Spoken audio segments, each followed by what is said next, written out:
Welcome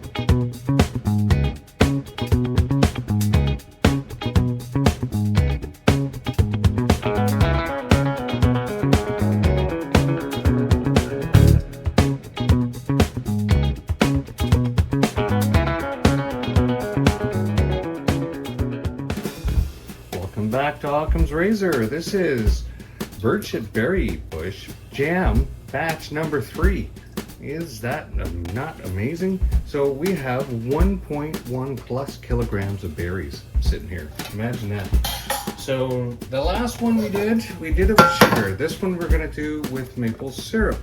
And it turns out that the remaining amount of maple syrup I have left from the first batch that I used is probably about the amount that I want to use. I was kind of going to use about a quarter of the amount of required sugar in relation to maple syrup this time.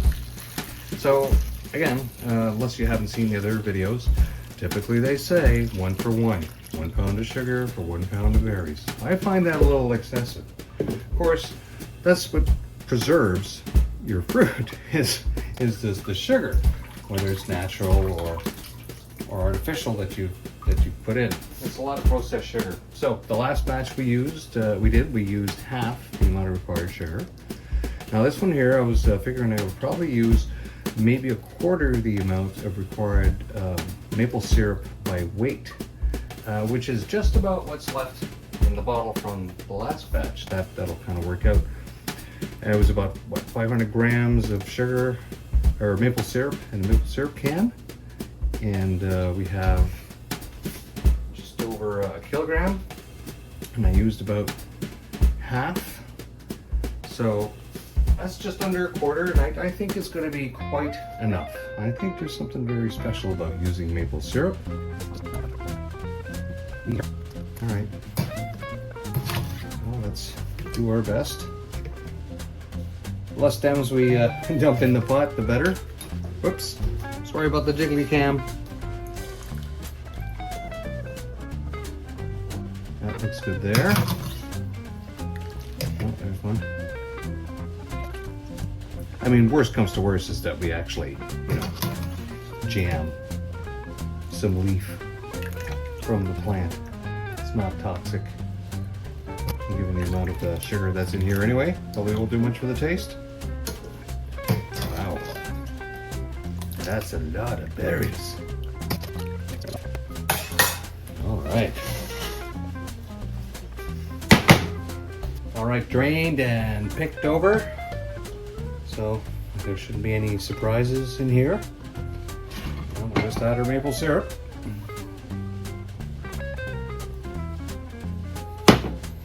Okay, that's about half of what I figured I would put in.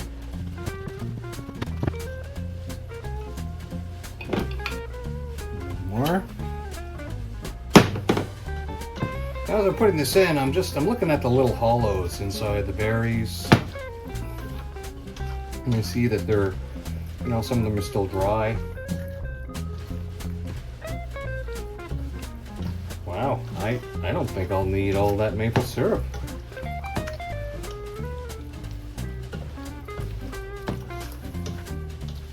I bet you we don't.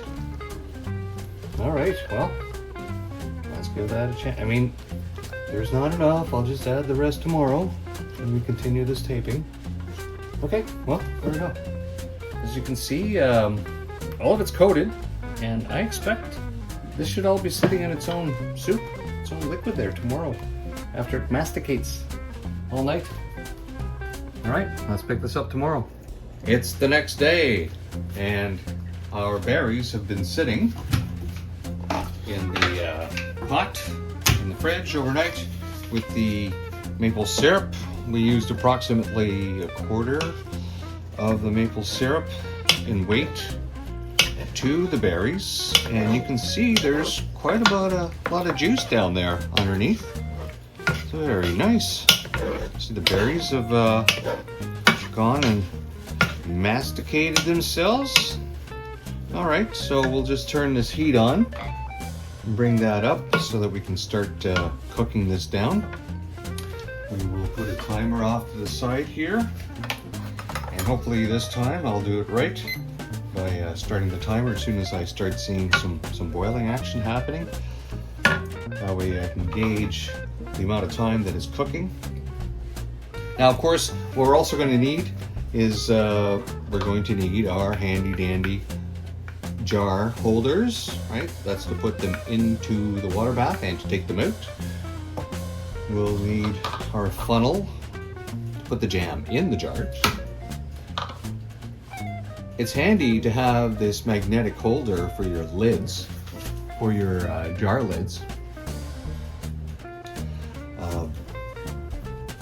I just have my jar lids in soapy water. I just go in and grab it with a magnet, run it under some hot water to get the soap off, and then bring it over and put it on the jars. And then when you lean over to the side, this rounded part here just disconnects the magnet from your lid, stays on the jar.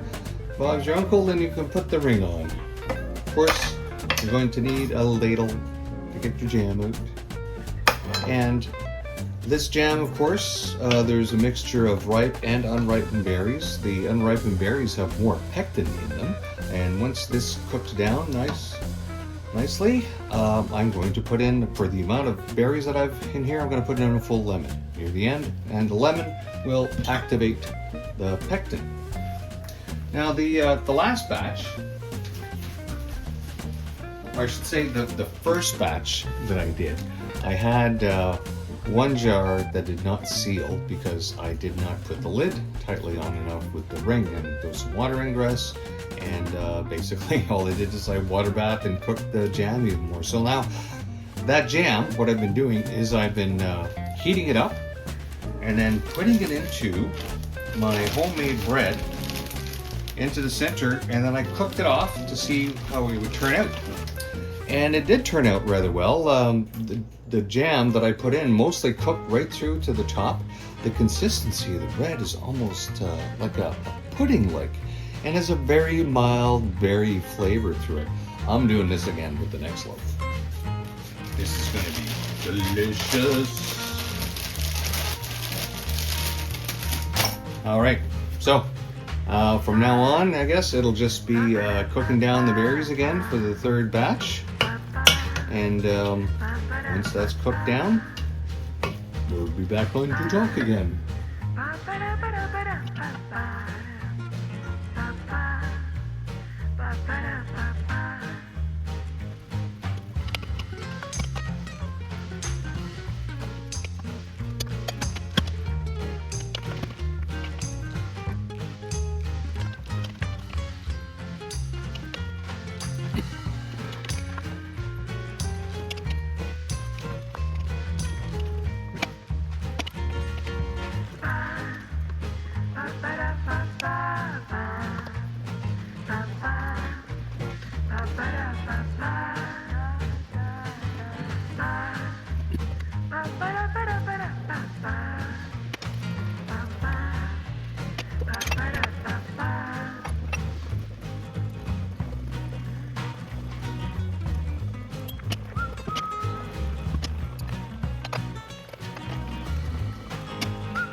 Well, there it is.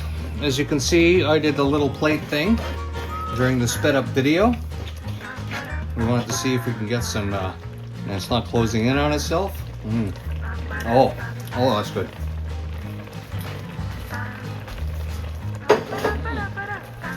You know, it's sweet, but not saccharine sweet, like the sugar batch, right? Because this is made with maple syrup.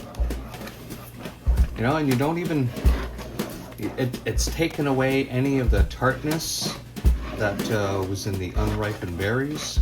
And obviously, you don't taste the tartness of the lemon at all. The lemon having done its job. I've turned the heat off on this. I thought I turned the heat off on this. Yep. And I'm just waiting for the jam to stop bubbling at the bottom. I don't want it to burn. I'm just going to keep mixing it here. Now my jars have heated in the mini oven that I have at somewhere between 250 and 275. I've heated the jars for more than 10 minutes. It says 10 minutes is your minimum requirement. That should kill any critters that you have in your jars. Right, and then I'm going to take them out here. I'm going to handle them with some special gloves to keep me from burning myself. And you'll notice that there is some vinegar right there. With a little paper towel, we will wipe the edges of the jar after we put the jam in the jars. And that way the vinegar cleans the edges. It doesn't add a flavor to any of it, it just evaporates off. It's a bit antimicrobial. Okay, are you still bubbling? What's going on? Stop the bubbling. Stop the bubbling. Okay, we'll just move off the heat. So once it started bubbling, that was just over 15 minutes. Not too bad for making some jam. We'll prep our little vinegar bowl. Let's grab some jars.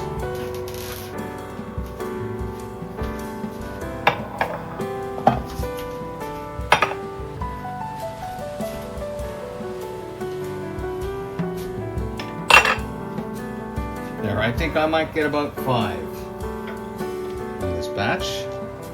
So let's see how we do.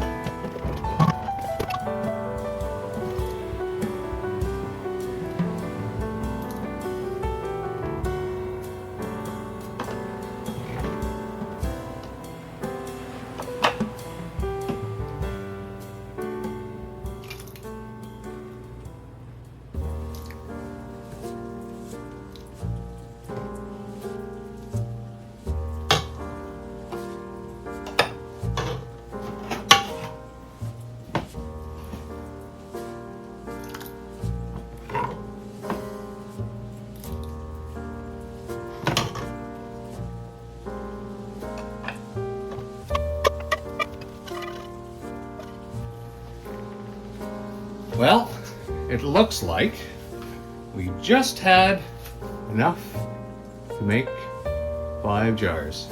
Except I'm gonna have to move some around from some of these other jars here, just to see if I can almost fill up the 5th jar. It was so close to the edge. I'll make them all down low about the same amount.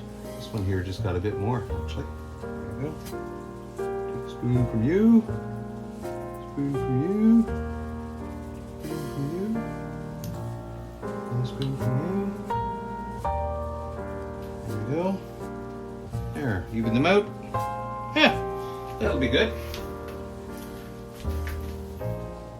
All right, let's fix this camera. Okay, now we can actually see much better what I'm doing. These jars are going to be hot, and using paper towel, making sure that our rims are free of any jam residue. Whew, that's a hot rim. Now you know that your jars are nice and hot. So the oven just finished heating these jars just a couple of minutes before I put the jam in. I'm surprised the jam didn't sizzle going into the jars. Then again, these jars are pretty small.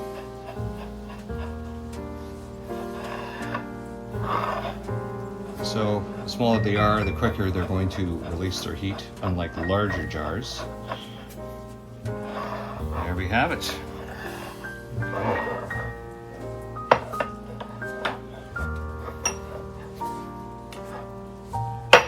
Nothing but the rims and the lids.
So now our jars are ready for the canner.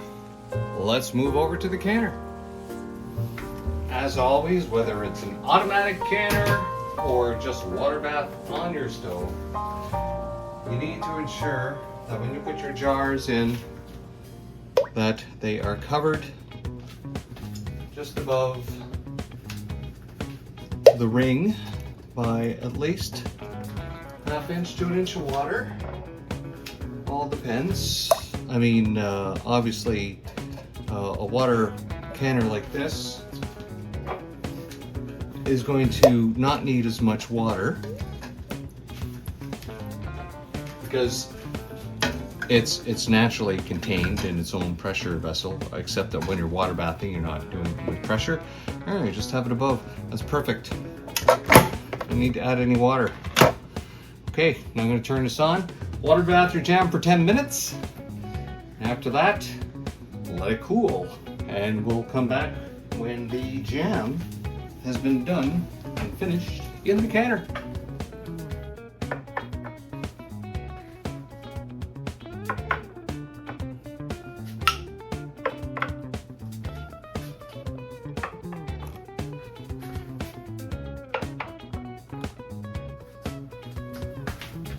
There we have it. Very easy to make. You could just boil this in a water bath in your pot like I showed you in the first video, but really, it is so easy to make jam. All right, well, we'll see you for the 4th batch. Bye-bye.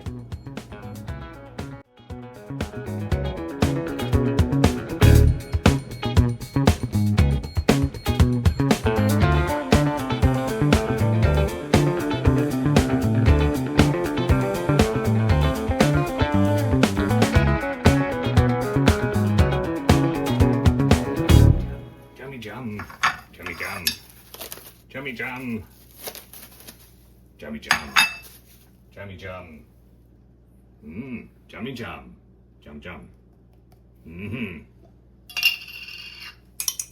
jummy jum, okay, jummy jum, jummy jum, jummy jum, jummy jum, jummy jum. Jum jum.